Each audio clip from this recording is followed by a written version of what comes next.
અધ્યાત્મને વૈજ્ઞાનિક રીતે જીવનમાં અપનાવીને આત્મસાધના કરવા માટે શાંતિધામનું આશ્રમ જીવન છે. શાંતિધામની પ્રાકૃતિક શાંત ભૂમિ 30 એકર છે. તે ભૂમિ સિદ્ધ સંતોની પ્રાચીન તપોભૂમિ છે. આ દિવ્ય ભૂમિની અલૌકિક ઉર્જા દરેકને પ્રભાવિત કરે છે.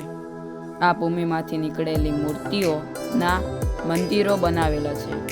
તે અનેકના કુળદેવો હોય. અનેક લોકો અહીં યાત્રાએ આવે છે.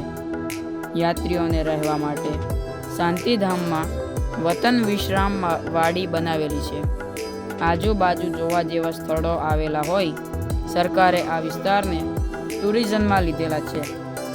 રૂટિન જીવનથી તથા ઘરથી અમુક સમય દૂર થઈ ચેન્જિંગ કરવા તથા મનનું ચાર્જિંગ કરવા અહીં રહેવા જેવું છે. આજે માણસ શારીરિક તથા માનસિક રીતે પીડિત છે. એના ઈલાજ રૂપે અહીં નેચરોપથી ઉપચાર, ધ્યાન યોગ, સત્સંગ વગેરે ચાલે છે. ખાસ તો છેલ્લા જીવનમાં સંસારથી અલિપ્ત થવા માટે અવારનવાર ઘરથી દૂર રહેવું જોઈએ.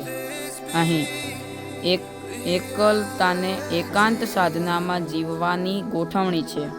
આજના સમયમાં વાત કરવાનું કે બેઠકનું ક્યાંય ઠેકાણું નથી, ત્યારે અહીં એવું ઠેકાણું અને પરિવાર જેવું પીઠબળ મળે છે. આ ચમત્કારી ભૂમિની દૈવી સહાય પણ મળે છે. શાંતિ માટે લોકો આબુ કે હરિદ્વાર ફરવા જાય છે, પણ ત્યાં કોઈ પોતાના હમદર્દ સગા ના હોય હૈયું હળવું થતું નથી.